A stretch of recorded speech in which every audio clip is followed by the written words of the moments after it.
Welcome everybody again here in our YouTube channel.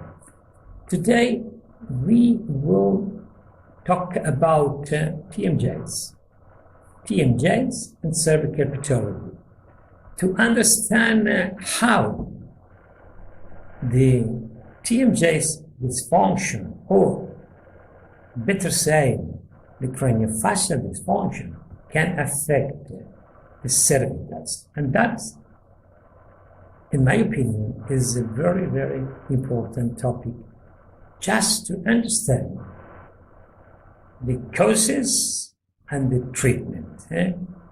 Pay attention in this video. It is a very nice video for all medical sciences. Normally, we look at the T.M.Js alone as simple pathology, but T.M.Js, it is connected with the craniofacial system. More than that, it is part of the craniofacial system.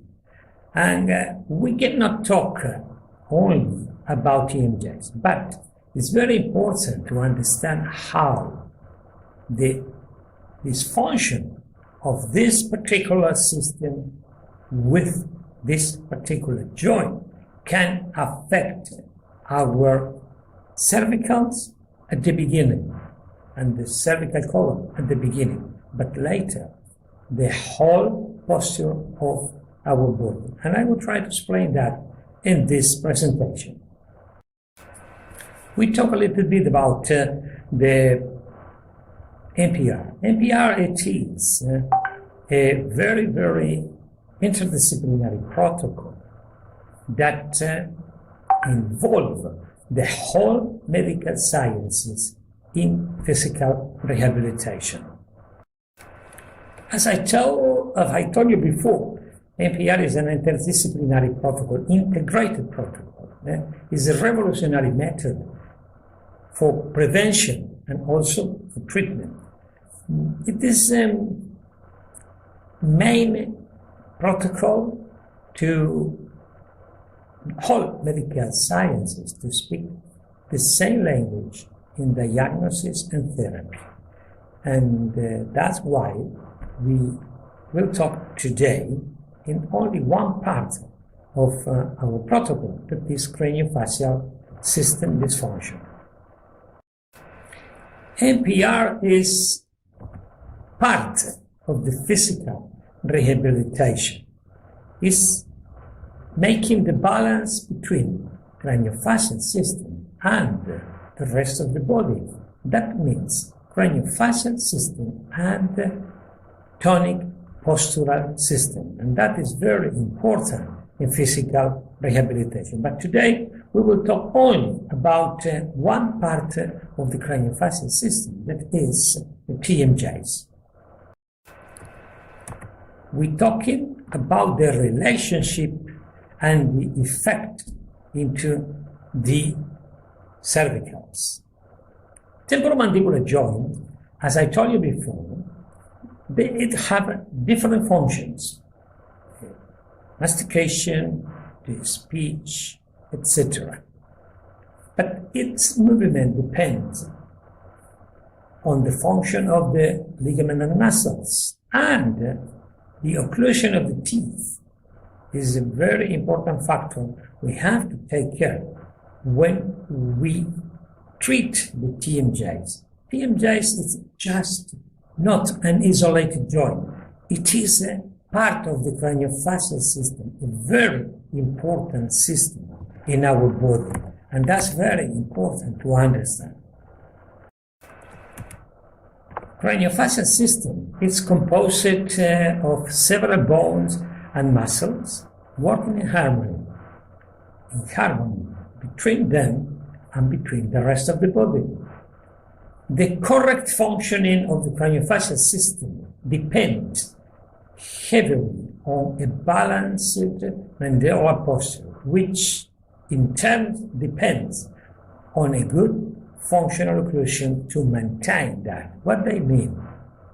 We have to have a very good position of the lower jaw but the teeth, the occlusion, have to maintain that position. And this is the result and optimal local and general neuromuscular balance. When we have balance between craniofacial system and the rest of the body, our body is healthy. And how does the TMJs affect the cervicals? Just when the jaw position we was talking before is loose. When our jaw position is changed, it's affected. One of the main receivers of our posture is oculomotor system, but if the joint it is not centrated, it will affect the muscle change, as you will see during this presentation. The lateral deviation, the forward position, back position, we call that anteposition and retroposition. All these situations will affect the craniofacial system functionality. And when we have the changing of the position of the jaw, we are affecting also one of the main receivers of the posture, who is the oculomotor system. And then you will see how this lateral deviation, or forward position, or retro position, will affect muscle change and, as a consequence, cervicals. And the question is, how does jaw position affect muscle change? The changes in the mandibular position as a defense, it will start a bruxism. Bruxism is a defense. Why? Because when the jaw is changing the position, it's increasing the pressure into the TMJs. And that will create a big problem in that joint. And for that reason, receptors inform about that situation, and the central nervous system, the defense, the only defense it has is the bruxisms. That will create muscle hyperactivity, locally and in the whole body. And chronically, it will create a postural alteration and also a chronic pain.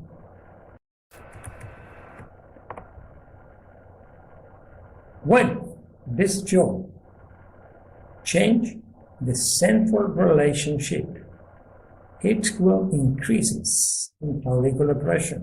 And we know very well that that is no good for the TMJs. And for that reason, the receptors are sending the information to the central nervous system. Central nervous system said, we have to act.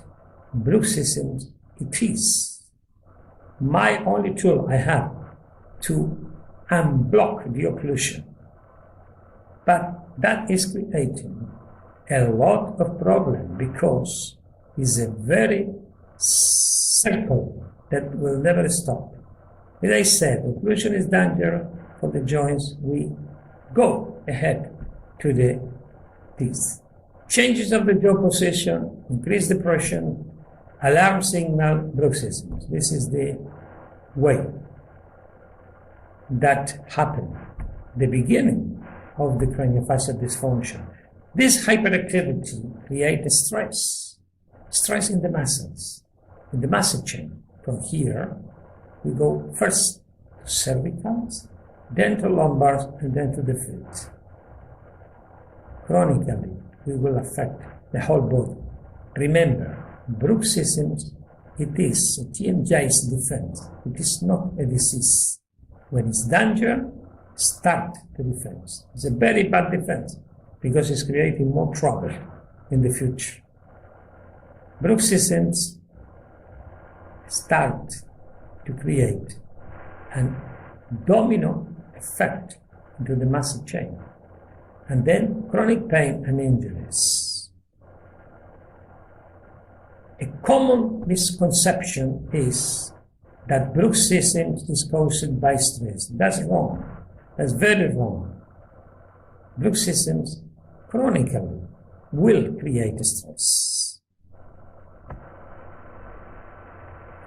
Remember that picture. Central relationship lost. Bruxism start. Hyperactivity muscles into the muscle chain, and we lock the craniosacral breathing. We create dental abrasion, that means more pressure inside the joints. T.M.J disease, neuromuscular skeletal disease. That is the way that the things happen. Anatomically, we can explain that about the connection between urethral systems, jaw, and cranium. When we have changing in the jaw position, we create also hyperactivity in the urethral system, and then starting the descent of the pathology to the rest of the body. Our craniofacial system has muscles.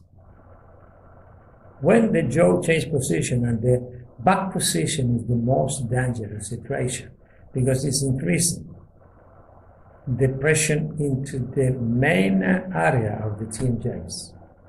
That situation is very, very bad.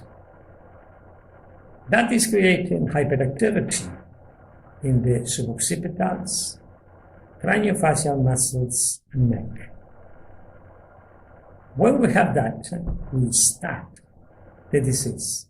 Bruxism increasing the pressure in the craniofacial structures. And from that, we see, most of the time, functional asymmetries.